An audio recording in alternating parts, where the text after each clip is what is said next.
It's lovely to stay with everybody. It's good to see again familiar faces and a familiar face I haven't seen in a really long time. I see you. It's awesome. Yeah. So tonight I'm gonna get back to the basics a little bit. Um, Talk about the Four Noble Truths. Talk about suffering a little bit. You know, as most of you know, uh, uh, I first started practicing the Dharma when I was in prison. I guess technically I started practicing the Dharma when I was still in the county jail at Elmwood, but and then I sat with my first sangha when I was in Folsom State Prison. But that isn't where I first encountered the Dharma. The first time I encountered it was uh, in a college course in my early 20s. It was, I think, like a 3-quarter kind of series of courses that just surveyed all of Eastern philosophy. And so it was an academic setting, and there was a Buddhist segment that talked about, the Four Noble Truths, talked about the Eightfold Path, talked about the different lineages and traditions. But I wasn't getting taught by a Dharma teacher. I was just, if anything, just kind of having to memorize the Four Noble Truths, memorize the Eightfold Path, good enough for taking an exam or something. But while I was studying the Dharma in that way, um, there was something that resonated with me. There was something that felt really truthful. It almost felt like I was remembering something, like I was hearing something that I'd known my whole life, but it was for the first time hearing put into words. At the same time, I saw the Four Truths and the Eightfold Path as a treatment for pain and suffering. And at the time, I didn't think I needed the treatment. I didn't think I was suffering enough to do anything about it. So I kind of just packaged it up and I kind of filed it away somewhere in my mind for, kind of like in case of emergency, break glass. The Dharma's like kind of like behind that glass when I need to break it. And it wouldn't be too many years later that I would need to break the glass uh, and pull the Dharma out and start practicing it. There came a point, um, I want to say it's about 3 years after taking that college class when, my best friend commit suicide. I relapsed on drugs. I went on a really good bender. Um, I was arrested again, and I was facing at the time a few hundred years in prison. My then wife was leaving me. Things felt a little grim, right? Suffering was enough for me to maybe pick up the practice, to give it a shot. And I think in my case, it's not always the case for everybody, but I think in my case, desperation was my gift. I was in a place. It wouldn't be a stretch to say that I wanted to die. That's where I was at the time. And so my attitude with regards to not just the Dharma, like trying to work a program of recovery as well, my attitude towards these things was essentially they can't possibly get any worse. So the worst thing that could happen is nothing. So I'll try it. And that's why I tried it. And so I saw the Dharma as a way out of pain, as a way out of suffering. A few days ago, the meditation teacher, Dharma teacher, um, Ralph De La Rosa, I'm not sure how many of you are familiar with him, but he passed away suddenly over the weekend. And he says in his book, Outshining Trauma, at the surface level, we are all looking for a way out of pain, a way to make sense out of a confounding world. Yet underneath that, we tend to be looking for permanent freedom, for the rapture of unadulterated experience, for flow states, to feel loved and held, and a sense of expansion and meaning and purpose. In order to open the heart, we must turn toward the very pain and confusion we prefer to get away from. It is in allowing our hearts to break open that we will find what it is we are truly seeking. The antidote to pain is discovered through relating to the pain itself. We move through heartbreak by letting the heartbroken feelings and reality in. We don't just let our hearts break open stupidly or in an ill-informed way.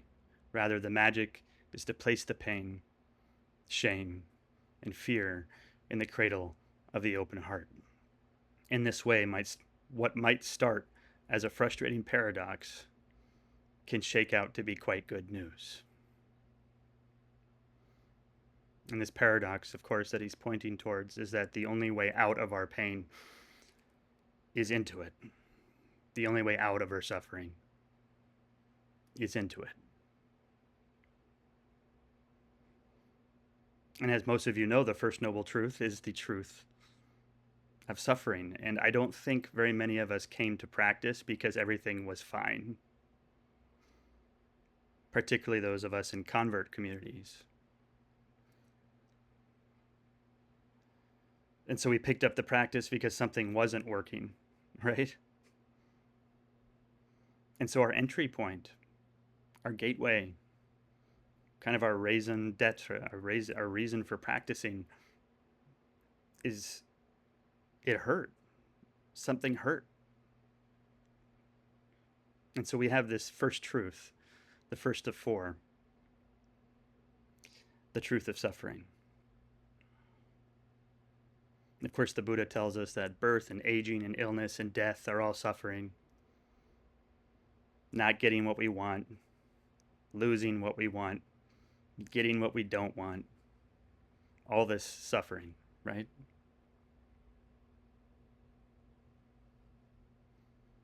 It's a hard truth to swallow. The feminist activist Gloria Steinem said, the truth will set you free, but first it will piss you off. And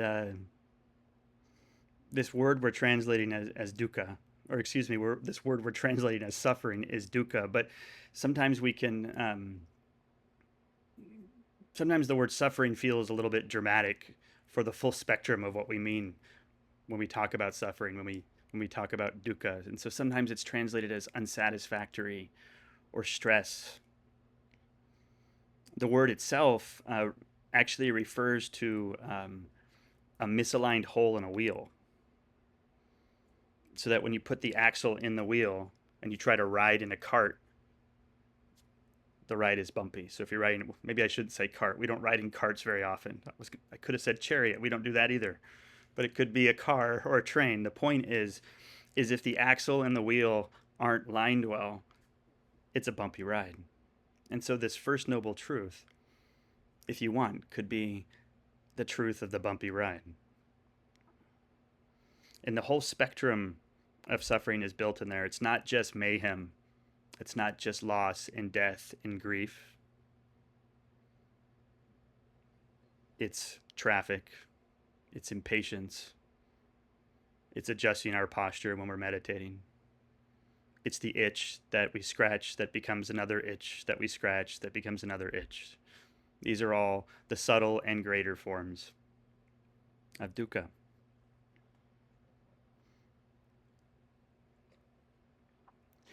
A couple of years into my last prison sentence, I was sitting in my cell at Folsom. I remember it was a winter morning, and my cellie had gone to yard so I could have some cell time by myself. For those of you who don't know, we sometimes, when we're in prison, trade off. One person goes to yard, one doesn't, and that way you can have quiet time in your cell. And so it was my cell time on a Saturday morning, and I sat on the toilet seat, which is actually just a chair, and I made myself a cup of freeze-dried Folgers coffee. And I remember it was gray outside through the kind of like the dirty windows at Folsom, and a guard walked by on the catwalk holding a gun. And there was just something so stark looking through bars at the man who was charged with guarding me. And something just welled up inside of me, and I said to myself, why didn't anybody tell me it would hurt this much?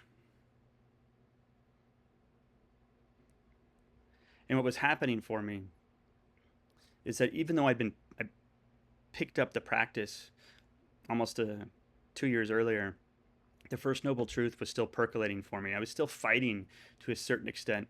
I was still fighting kind of the harsh reality. I was fighting the notion of suffering. And I felt betrayed, I guess. I felt like people had lied to me. I felt like growing up, nobody told me, well, Matt, when you get older, it's going to hurt. There's going to be loss, and people are going to disappoint you, and the ones you love are going to die. Nobody said that to me. Yeah, maybe I was sheltered. I don't know. It's almost as if we were born with a manual, like an owner's manual for the human body, for the human condition. Like somewhere in the introduction, or at least one of the early chapters, it would mention all of this, right? You're going to get sick. You're going to get old. You're going to get disappointed. These things are going to happen. And this is why, of course, the truth might piss you off.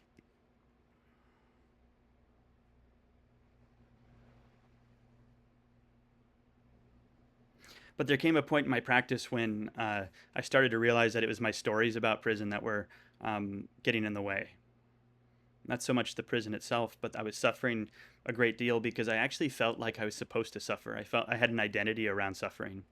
I had an identity around being angry at my circumstance. And it was around this time that I started to, I suppose, work with the task of the First Noble Truth. And so while there is the First Noble Truth, the truth of suffering, the task is to understand it deeply, to accept it, to recognize that this discomfort that we encounter is a feature rather than a failure. It's not a glitch in the matrix, it is the matrix.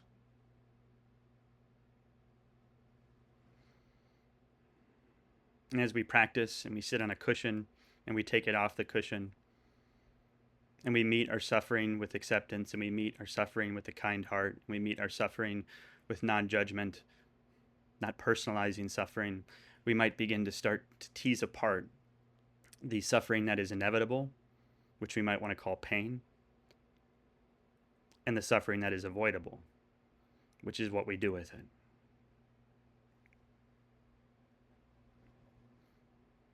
This, of course, leads to the second noble truth, which might also piss you off.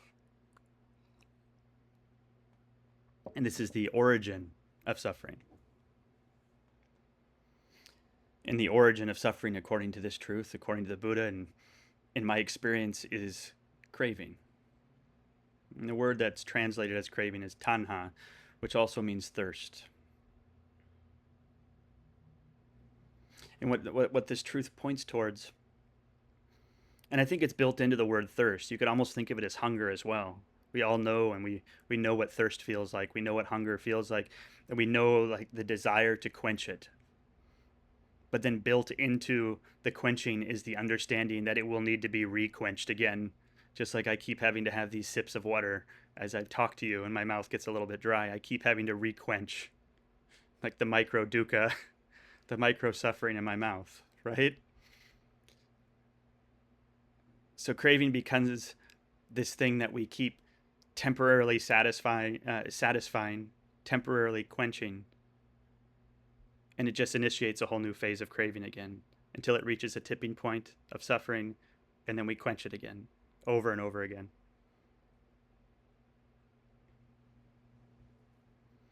Of course, this craving, this thirst, can be subtle or it can be gross, right? A lot of the subtle cravings we experience throughout the day, the subtle discomforts we may not notice. We might be standing outside And if we're not paying attention, we won't notice that we're actually shifting our weight from one foot to the next throughout the day if we're standing. It's just subtle, constantly adjusting and turning the dials for our experience throughout our days. And in its grosser forms, we know what craving is like. I want really good food. I want television. I want to check out. This is painful. It must go away. I cannot be happy unless it does. This is pleasant. I must have it.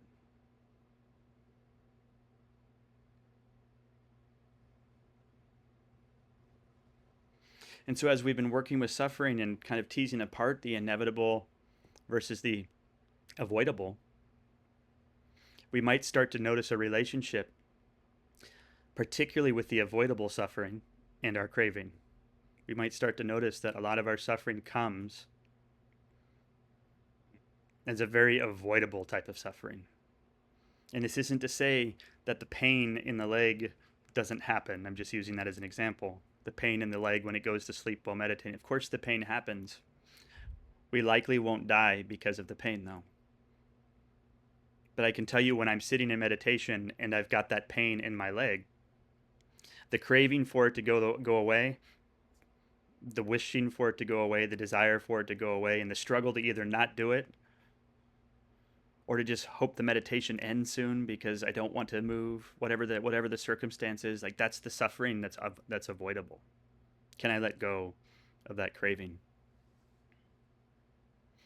I was on social media the other day and having a conversation with just some random dude, and he was talking about smoking cannabis, why he does it, and he said something along the lines of he doesn't have a desire to make it hurt more than he needs to. And so he was essentially telling me that he doesn't want to be in pain, he doesn't want to suffer, and so he smokes. And it was a curious way that he phrased it, because I really clued into that sentence. I don't have a desire to make it hurt more. I really kind of like clued into that word desire. And I responded to him. I said something like, I don't want to hurt more than I have to. Nobody does. But with my practice, the way that I try to address suffering is that I turn my attention towards the wanting rather than the hurting. And so though we begin with the hurting and we begin with the suffering, we can start to see the wanting that is built into it. And that wanting can come in the form of actually grasping after things that are pleasant, and that wanting can come in the form of actually trying to push away the stuff we don't want around. But it's a wanting nonetheless.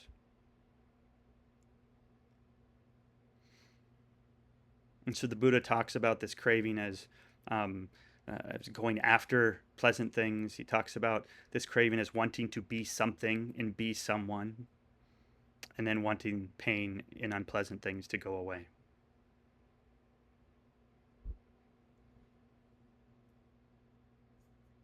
So the task with the second noble truth, with craving, is to abandon it. Easier said than done, of course. The goal, of course, is to perhaps get to a point where we see the craving clear enough, with enough clarity, and with enough wisdom, that letting go isn't a task, that letting go doesn't take a lot of effort. It's kind of like, would you go put your hand on a hot stove? Like, no. Because you have enough wisdom to know that you're going to get burned. And so the practice, in a way, is directed towards seeing clearly enough that letting be and letting go follows naturally. It doesn't have to be forced. Which leads to the third noble truth. And the good news here is that we are kind of past the truths that piss us off. The first two, there's pain and suffering. The second one is you're totally complicit in it, right? It's a feature and you're complicit in it. Like, why does it have to be complicated like that? That's Buddhism in a nutshell, though, right? It's not your fault and it's your responsibility at the same time. But this third noble truth is the cessation of suffering. The Buddha calls it the remainderless fading away and cessation of the same craving, the giving up and relinquishing of it, freedom from it, non-reliance on it. And this process begins as we're working with craving. This process begins through the gradual abandonment that's happening in the second noble truth. And sure, in Buddhism, there's kind of this final cessation, right? We call this nirvana. There's this final extinguishing of craving, this final extinguishing of suffering. But it's not an all or nothing thing. It's not like you just have a world full of craving and terrible suffering, and then one day it all comes to an end. We do consider this a gradual path. We can let go progressively, day by day, moment by moment, sit by sit.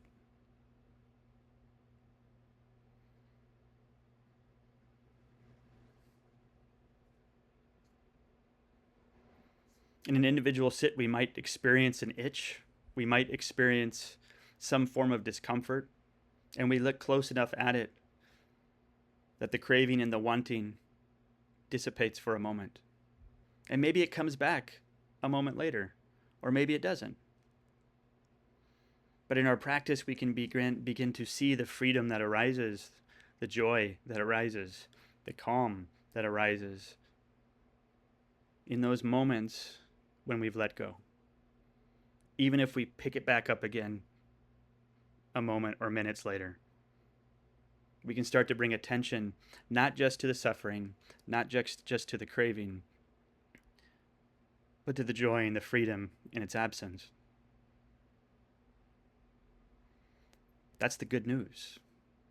It's not bad news, that's the good news. Like, there's freedom available here, now. There's a refuge here and now.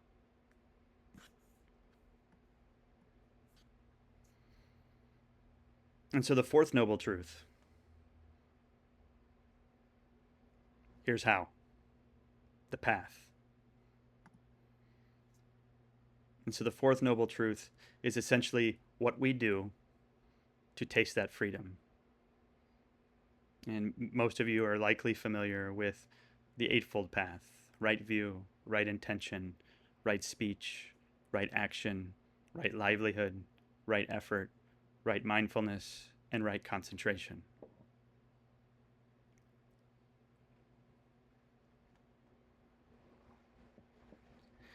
And of course, we don't have time to go through in depth all 8 folds of the path.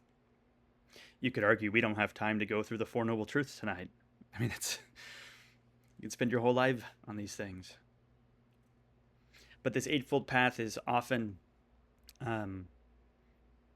separated, kind of categorized into 3 parts. So we have Sila, which is ethics and integrity. We have Samadhi, which is meditation. And we have Panya, which is wisdom. And so with Sila, we essentially set the intention of non-harming. We set the intention of not harming with our speech, with our action, of not harming with the things we have to do to put food on our table or a roof above our heads. This is the foundation of practice. A mind that is harming is going to have a very difficult time becoming still enough to see clearly. And it is through practicing Sila that we not only develop the calm of mind, we develop the joy of blamelessness.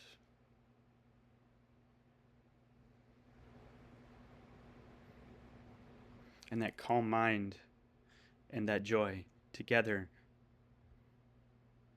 are nutriment for practice, for meditation, for samadhi, for the second category.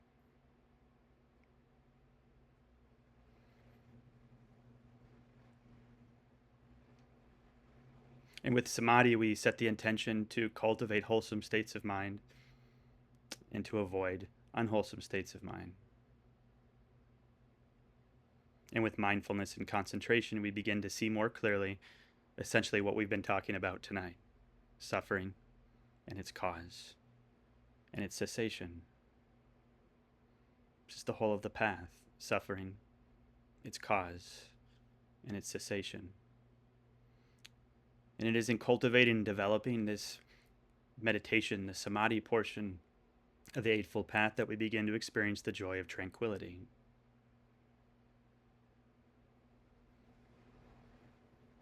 The joy of an undisturbed mind.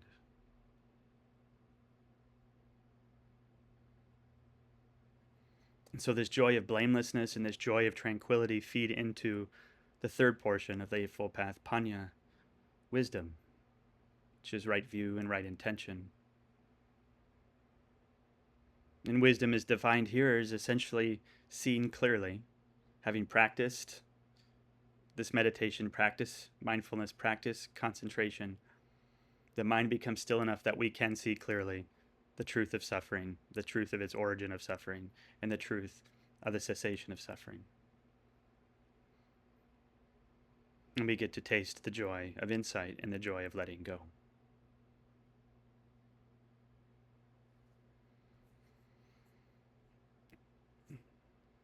So the word for the Four Noble Truths is magga, which means path. It's translated as path. And there's like a particular quality of a path that I think is important here. Is a path implies something that has been traveled before. If you go hiking in the hills around here above San Jose, there's these, the grassy hills. You can look through the grass and you'll see deer trails, places where the deer or the rabbits or all of the above had figured out, like, this is the best way to traverse this set of hills and get from point A to point B. And they all just end up taking that same trail over and over again. You don't see just kind of like a mishmash or like a patchwork across the hills. You see these very clearly defined paths. And that's what the Eightfold Path is. And the path becomes apparent and clearer the longer we walk on it. And it comes with the added benefit of it becomes clearer for other people the longer we walk on it. I'm not entirely sure which one's more important.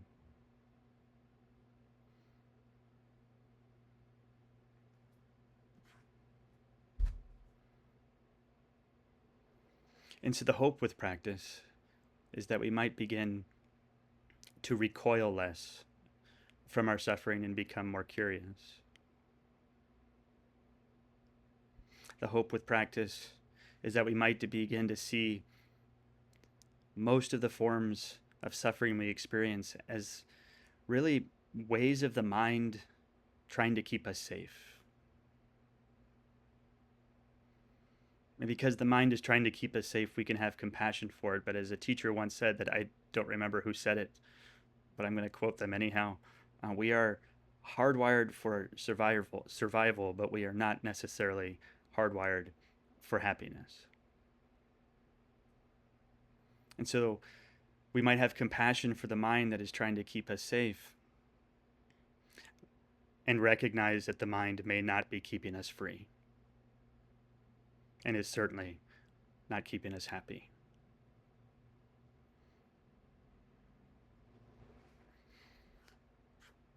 Though avoidance of pain may be our initial reason for practice, maybe our initial reason for like parting the weeds on the path,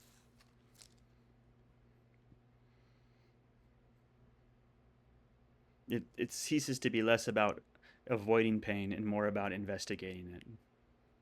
It ceases to be less about being free from pain and more about being free with pain, free despite pain, joyous despite pain. And so we let go. And we let it in. And we hold it gently. And we hold it with love.